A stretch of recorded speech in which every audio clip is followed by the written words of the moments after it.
नमस्कार भावांनो बहिणींनो, चालू आहे बघा स्वयंपाक. शेंगदाणा भाजते, शेंगदाणा भाजून घेते आणि कालवण करते. इथं घातलंय भात. कुठं घातलाय भात. बिजाला आमच्या खूप भात घरात खायला दररोज. मला भात आणि वरण. वरण नाही कोण करत. कशाचं कालवण करणार आहे? कशाचा? आज नुसतं शेंगदाण्याची आमटी करणार. गावात ओय शेंगदाण्याची वड्याची करणार आहे ना. इथं काय आहे? इथं लाटा आणि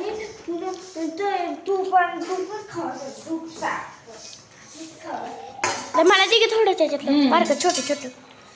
कालवणाला शेंगदाणा नाही तिथं फोडायची गे. बघ की खा. घे तुला काय तेवढंच घे. आबा येते त्यांच्यासारखं यातलं शेंगदाणा मुठ मारून पडेल. अर्धा डबा भरला होता. फोडलेलं शेंगदाणा एवढं राहिलं. अयो पडलं ग.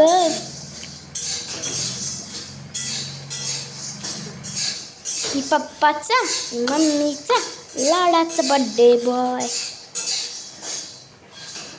कालवण करते आता. कालवण नाही त्याच्यात काय तर कुठले?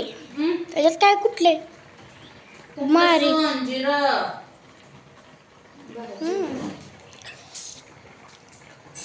कसं उठते काय बघते भातात. पप्पाचा आणि मम्मीचा बर्थडे बॉय. ताई तिकडं घे घे बोलते इथं टेकल्यामुळं. चटक इकडं पिठाचा हे आहे. किती किचनवर राडा झालाय. ठेवायचं पसारा म्हणलं.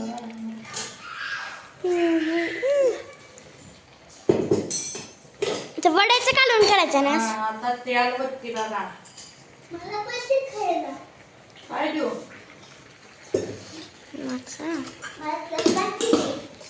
चपाती. चपाती काय आहे मी का आणि इकडे उचलून माहित नाही. मी त्याचं लय काय मी त्याचं लय भारी बनवती. बनवून देऊ का? लसूण जिरं. अगे लगेच हातच घालते. राहते की तेवढं शेंगदाणा नाही तर म्हणते तर. बर बर.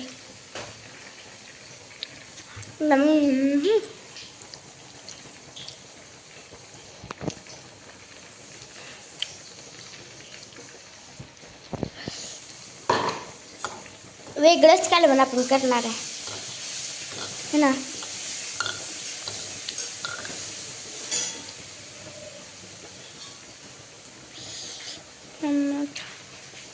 त्याच्यात खात वतला धुतला. त्याच्यात खात धुतला. पाणी वाया करायचं. कशी फुन्नी बसली बघा. आता हळद टाकून घ्यायची.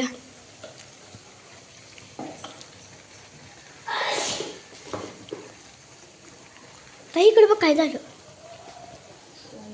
फुगा पडला.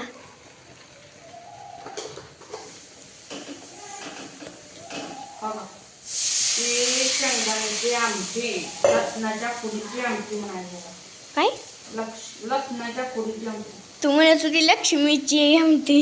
लक्ष्मीची नाही, लसणाच्या कुडीची आमटी. तेच करायचं होतं की.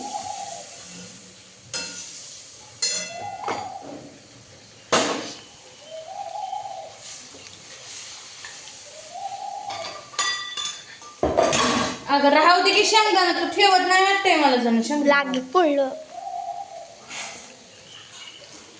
पाणी चालू करून ते आपण जायचं.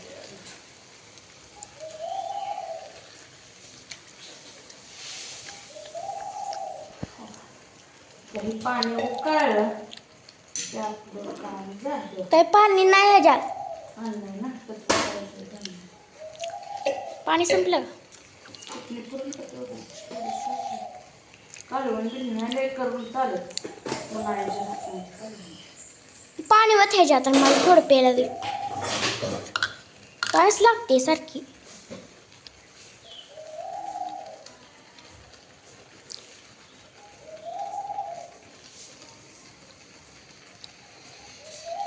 मीठ टाकलं बघा.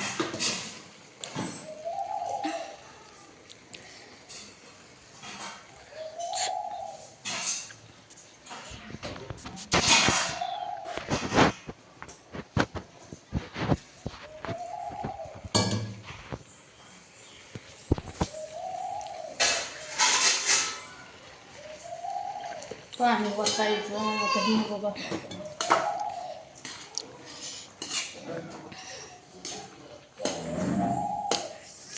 आणि त्याच्यावर ताट झाकायचं.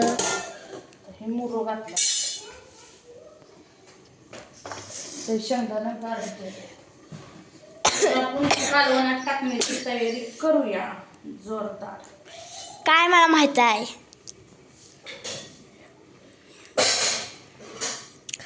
पळपुट काय किती हाताव करायचं. हाता नाही करत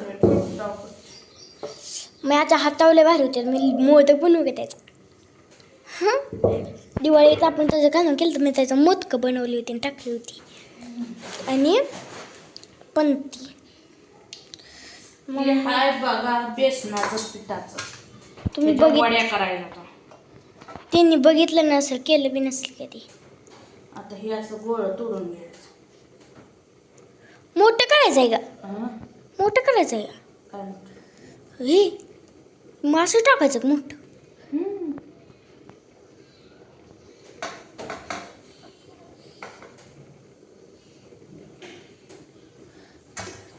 लाटायला पिठात गुळून असं. ते बेसनची आज पोळी करी. गीता खा आपले हे. अगर पीठ आहे म्हणून म्हटलं. चमचा आणू कपण्या पाडायला.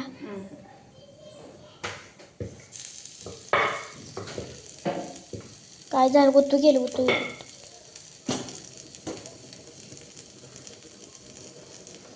तर लाटून घ्यायचं बघा हे असं. टाकायचं.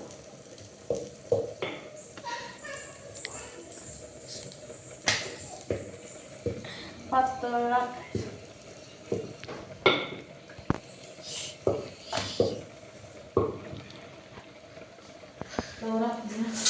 कालवणाला लागलेली आहे उकळी. आणि ही बेसन पीठ आहे. ह्यात मी काय काय टाकले सांगू का. चटणी, हळद, मीठ, तेलाची एक पळी म्हणजे हाताला चिटकत नाही. ह्याच्यात पी चटणी टाकते का.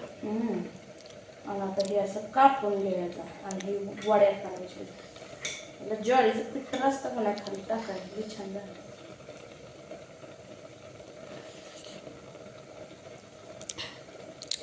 आणि ते टाकून घ्यायचं.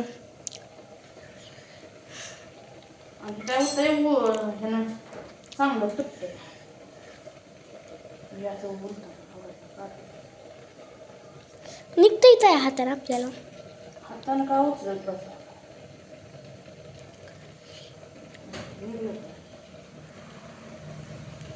तरी उकळीच्या पाण्यात सोडून द्या.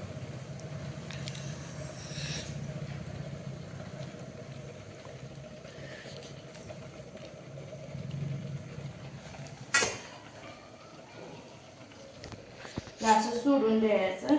मग हे शिजतंय. 10-15 मिनिटं शिजून द्यायचं. खाली उतरायचं. चपात्या करायच्या.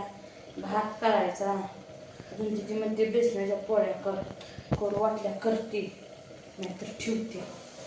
त्याला शेंगदाणे कुठले लागत नाही. कसं दिसायला लागलं कालवण सांगा.